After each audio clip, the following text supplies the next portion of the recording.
thing. I like to say that the law of harvest, Libby, is the law to end all laws. Because you can really tie everything into this.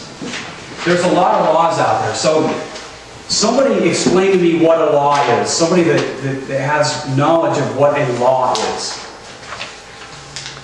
Brittany. A universal principle that can't be broken and must be followed.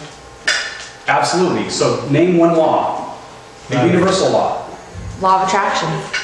Gravity. Who said gravity? Okay, that's the perfect example we always use. It cannot be defied, right?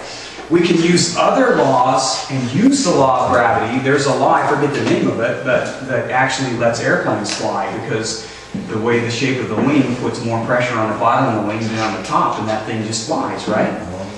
But you can't defy the law. If you jump off the roof, what's going to happen? You're going to fall and break your leg.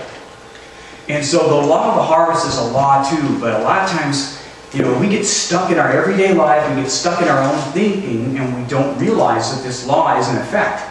God put it there, it's there. It's actually found in Galatians 6-7 in the New Testament. For those, you know, that read the Bible, you can go look it up.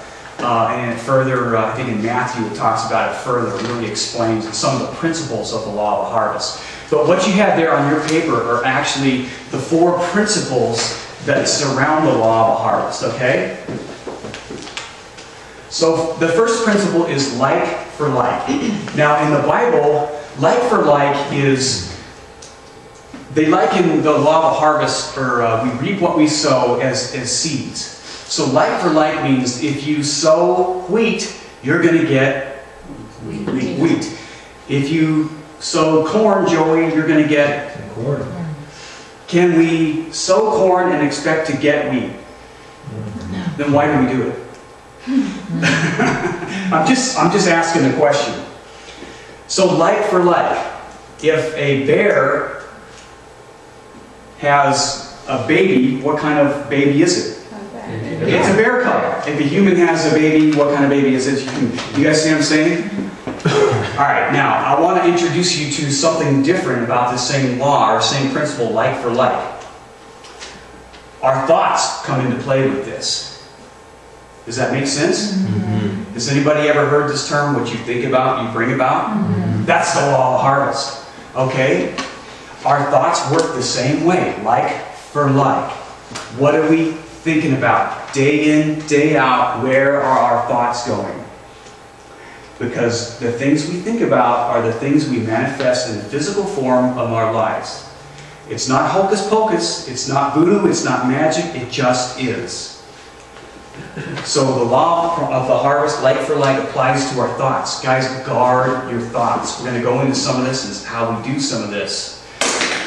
But the fact of the matter is, we have stuff that happens to us all day, every day. We have situations. And I learned this at a training I went to. And I'm just gonna draw this little dot right here. And we talk about stuff, right? Let's just call this little blue dot right there affectionately as stuff, okay?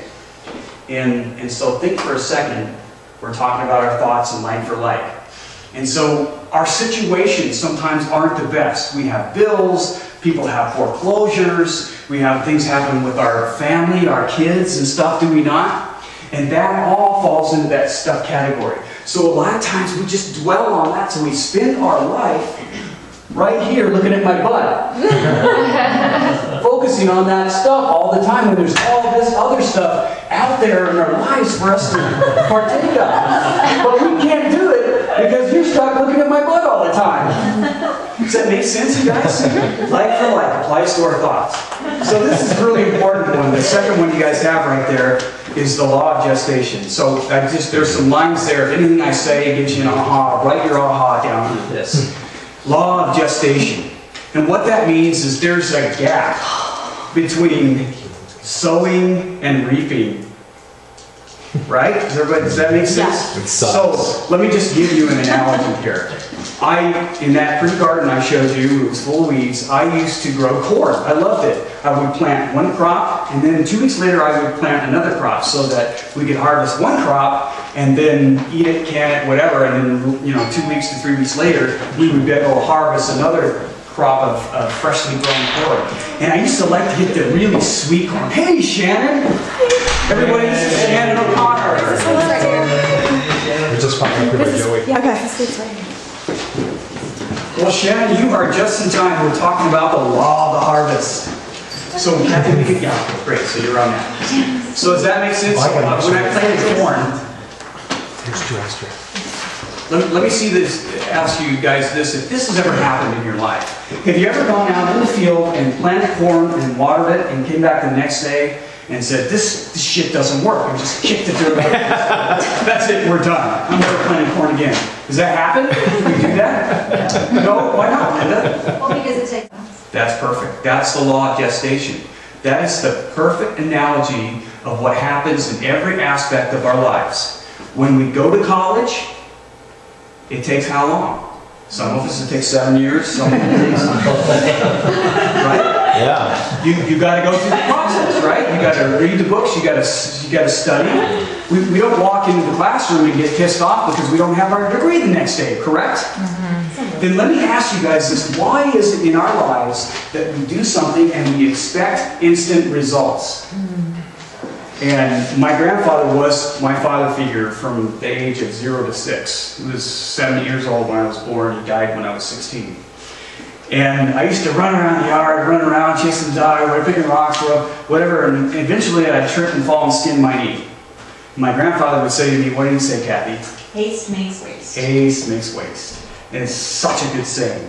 I say that in my life when I'm not having patience. I believe in God, so I pray. And when I ask God for something, He always delivers. But God works through people. Does that make sense? He doesn't appear and say, bam, you got that, because you asked for it. God works through people. So if we ask God for something, He sends it our way. Has everybody heard the story of the guy who was in the flood, and his house was flooding, so he called for help, but he didn't want to. Some people drove by in a car and said, yeah, hey, jump in, we'll help you out. He's like, oh, no, I got it covered. God said He was going to save me. You guys know the story? No. No? Okay, so I'm going to just go through it really quick. So then he's like, I'm waiting for God to save me. No, really. And he moved up to the roof of his house. And pretty soon somebody rode by in a canoe and said, hey, I got room, jump in. He's like, oh no, I'm okay, God's got me. Right? And pretty soon that water is rising up to the top of the roof, and he's still sitting there, and God's got my dog. So in the story is the guy drowns. He goes up and he says, God, why didn't you help me? He's like, I helped you 4 times. Why didn't you take my help? So and again, this is my belief. I believe in God, and God works through people. But it takes time for God to gather those people and send them your way. And even so, sometimes He sends those people and we don't see it. We don't even see it. We miss the opportunity. So we got to be open to that law of gestation. Isn't that powerful? The other one is sow hundreds, reap thousands. This law of the harvest works abundantly. So you want to sow a lot of seeds to get a lot of results. And that ties perfectly into our lives, right? So the law of harvest is abundance, and I think this is a really important law, that you want to sow in good soil. You want to sow those seeds in good soil. And this is in the Bible. If you look at Matthew, it tells this exact story I'm telling you guys right now. Sow in good soil. So that means that you want to sow your seeds in fertile earth. So also that you should check your intentions. When you're sowing, what is your intention of sowing the seed? Are you sowing the wheat with the intention of harvesting wheat and taking a portion of that and feeding the world? Because that's what we should be doing. So when you're sowing those seeds, we have to make sure that our intentions are good. Because we always reap what we sow. We always lay in that bed we made for ourselves. Always like for like, okay?